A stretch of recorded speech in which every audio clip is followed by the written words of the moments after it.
वो गहरे अनुभव आपके साथ शेयर करते हैं, जिससे कि आपको भी हौसला जगे कि रोग चाहे कितना ही बड़ा हो,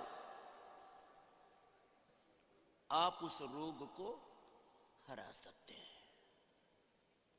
मैं बार बार कहता हूं, रोग बड़ा नहीं, योग बड़ा है।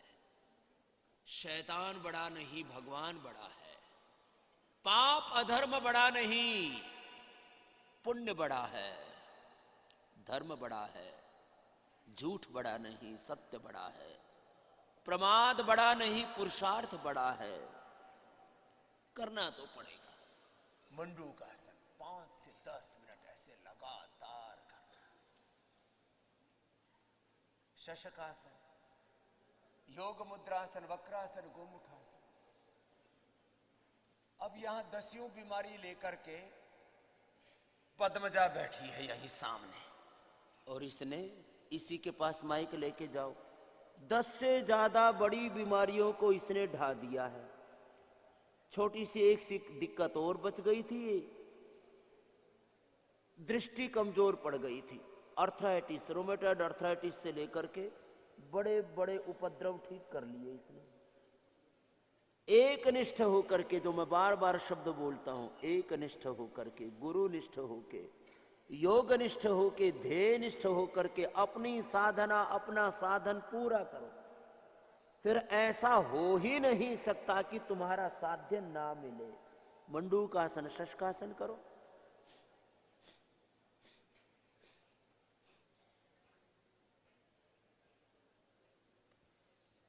अपना अपना अभ्यास पूरा करना। तो पद्मजा के अनुभवों से दूसरों को भी प्रेरणा मिलेगी, इसलिए सुना रहे। वहीं से बोल लो बेटा, पद्मजा। अब ये योग सारे कर लेती है, शीर्ष सर्वांगासन से लेकर के। पहले तो इससे चला उठा तक नहीं जाता था। कितना था आर फैक्टर बेटा? आर फैक्टर कितना था? मेरा 35 था स्वामी जी। ओम स्वामी जी, आपके चरणों में कोटि कोटि वंदन। प्रणाम प्रणाम। और मेरा आर फैक्टर 35 था, और अभी 3-4 महीने पहले मैं टेस्ट करवाई तो बिलो 3.5 है। 2.5 जो कि 20 होता है नॉर्मल रेंज, उसको भी इसने एकदम रसातल में पहुंचा दिया। और आर्थराइटिस में क्या क्या उपद्रव हो रहे थे? मेरा रूमेटॉइड आर्थराइटिस में बिल्कुल चलना फिरना बंद हो गया था। मेरे हाथ पैर पूरा एकदम टेढ़े मेढ़े हो रहे थे। हाथ पैर टेढ़े मेढ़े होने शुरू हो गए थे।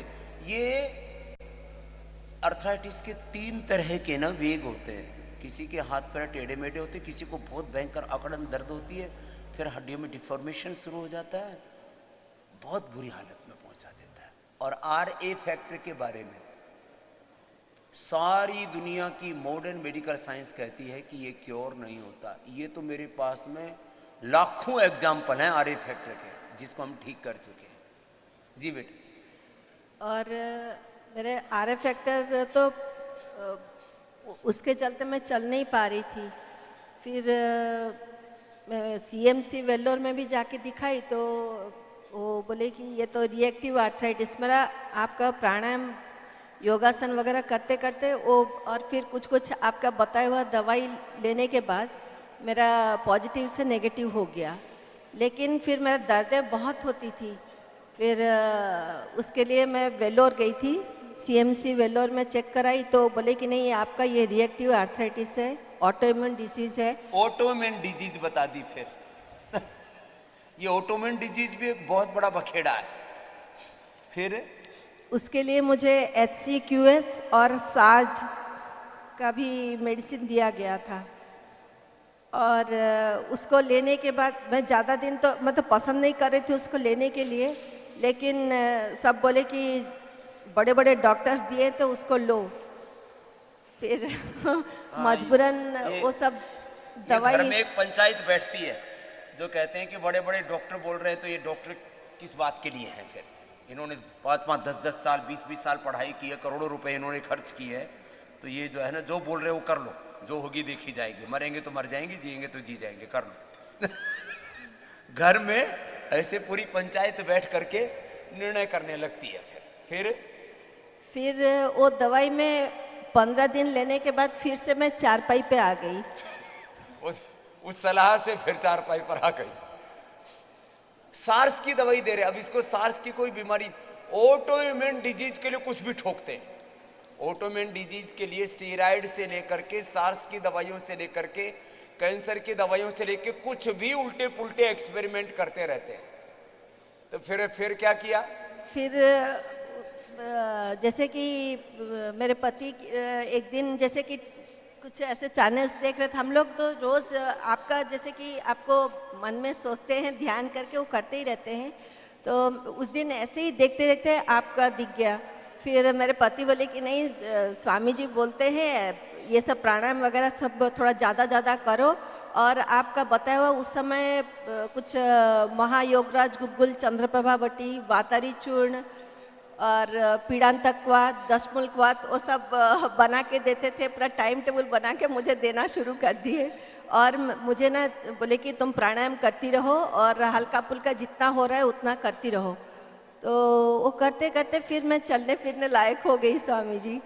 और वो हुआ, लेकिन जो मेडिसिन ली उसके चलते, और टाइफाइड, बीच में टाइफाइड, मलेरिया, टाइफाइड और हो गया बीच में। एक के बाद दूसरी बीमारियां, ऐसे एक सीक्वेंस, बीमारियों की एक फैमिली होती है, बीमारियों का एक परिवार होता है, एक कुटुंब, एक खानदान होता है। एक के बाद दूसरा, दूसरे के बाद तीसरा, मुंह बाई खड़ा हो जाता है, घात लगाई बैठी रहती है।